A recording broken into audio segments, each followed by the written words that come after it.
മലൈക്കോട്ടെ വാലിബൻ ഒരു LJP പടം as a പടമാണെങ്കിൽ it's okay, it's good. LJP പടം പ്രതീക്ഷിച്ച് വന്നാൽ മതി എല്ലാവരും. ഒരു ഔട്ട് ആൻഡ് ഔട്ട് മാസം പ്രതീക്ഷിച്ച് വരുന്നത് ഒരു പക്ക ക്ലാസിക്കിൽ എടുത്ത് വെച്ചേക്കണത്. ഫ്രെയിംസൊക്കെ വളരെ ബ്യൂട്ടിഫുൾ ആണ്.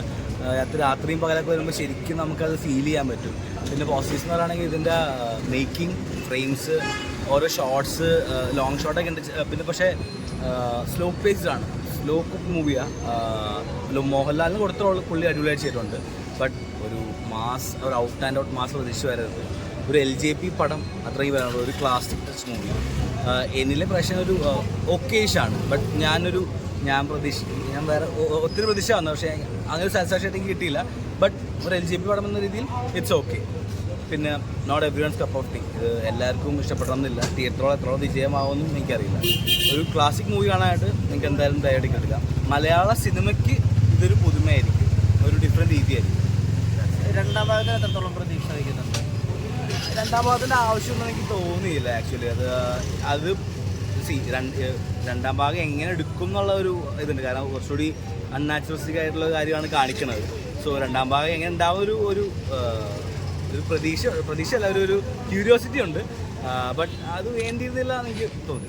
പിന്നെ ഒരു 6 മണിക്ക് കണ്ട് ഇടിച്ച് കയറി വേണം എനിക്ക് തോന്നുന്നു. ഒരു മാസ് പടം എന്ന രീതിയിൽ പലരും ഒരു ഹൈപ്പ് കൊടുത്തപ്പോൾ അതൊരു നെഗറ്റീവായിട്ട് എനിക്ക് തോന്നി. കാരണം അതൊരു മാസ് പടം, തീരെ മാസ് പടമല്ല, ക്ലാസിക് മൂവിയാണ്. അതിൻ്റെ ആക്ഷൻസ് ആയാലും അത് ക്ലാസിക് രീതിയിൽ എടുത്ത് വെച്ചേക്കുന്നത്.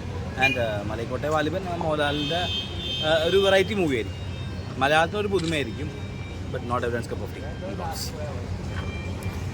എനിക്കെന്താ കുഴപ്പമില്ല, നല്ല പടം അത്രേ ഉള്ളൂ.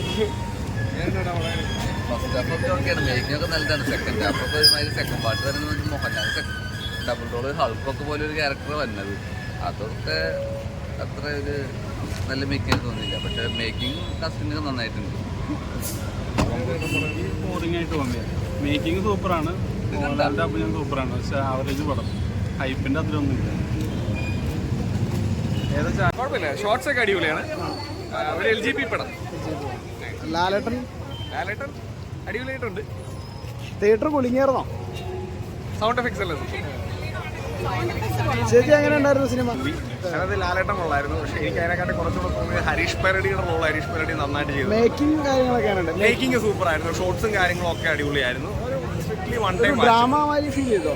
ഇല്ല, ഡ്രാമയായിട്ട് ഫീൽ ചെയ്തില്ല. കുറച്ചുകൂടി ഒരു ഫാന്റസി ആ ഒരു സ്റ്റൈലിലാണ് ഫീൽ ചെയ്തത്. സ്ട്രിക്ട്ലി വൺ ടൈം വാച്ചും. കിടിലമാണ്, നൈസ് പടമാണ്. ഇത് ടോട്ടൽ ഡ്രാമയാണ്. ഒരു കൺവെൻഷണൽ രീതിയിൽ പോകുന്ന പടമല്ല തന്നെ. നിങ്ങളൊരു ഡ്രാമ കാണാൻ പോകുന്നത്, ഒരു തിയേറ്റർ കാണാൻ പോകുന്ന രീതിയിൽ പോയി ഇടയ്ക്ക് നിങ്ങൾക്ക് ഒരു മടുപ്പ് വരുന്ന രീതിയിൽ തോന്നുമായിരിക്കാം. പക്ഷേ കംപ്ലീറ്റ്ലി നിങ്ങൾ ആ സിനിമയിലേക്ക് നിങ്ങൾ കംപ്ലീറ്റ്ലി ഇൻവോൾവ് ആവണം. നിങ്ങൾ എന്താണോ വരുന്നത് അത് കംപ്ലീറ്റ്ലി ഏറ്റെടുക്കാനുള്ള ഒരു മനസ്സോട് കൂടിയാണ് നിങ്ങൾ എല്ലാവരും സിനിമ കാണാൻ. ബ്യൂട്ടിഫുൾ സിനിമയാണ്. ഇറങ്ങുന്ന സമയത്ത് you will have goose bumps, guaranteed ആണ്. ഓക്കെ, കുലുങ്ങിയില്ലേ? കിട്ടില്ല സിനിമ. അത് പറഞ്ഞ് നിങ്ങളിപ്പോൾ ഇത് കാണുന്ന ആൾക്കാർക്ക് ഒരു ഇത് വരും. എല്ലാവരും കാണും. ഓക്കെ, എല്ലാവരും അത്യാവശ്യം നമുക്കൊരു വ്യത്യസ്തമായൊരു LJP പടം. അതിനകത്താണ് കുറച്ചും കൂടി എൻകറേജിങ് ആയിട്ടുള്ളത്. പിന്നെ ഒരു സെക്കൻഡ് പാർട്ട് പടത്തിന് എക്സ്പെക്റ്റ് ചെയ്യാം. ക്ലൈമാക്സിലാണ് നമുക്ക് റിവീൽ ചെയ്യുള്ളൂ. ആ രീതിയിൽ നമുക്ക് തോന്നി. പിന്നെ വിഷ്വലി ഭയങ്കര ബ്യൂട്ടിഫുള്ളാണ് പടം കണ്ടിരിക്കാൻ. മാസല്ല, മാസ് പടമല്ല. ഒരിക്കലും ഒരു ഫാൻസിനെ തൃപ്തിപ്പെടുത്താൻ പറ്റുന്ന ഒരു പടമല്ല അത്. അങ്ങനെ തോന്നി.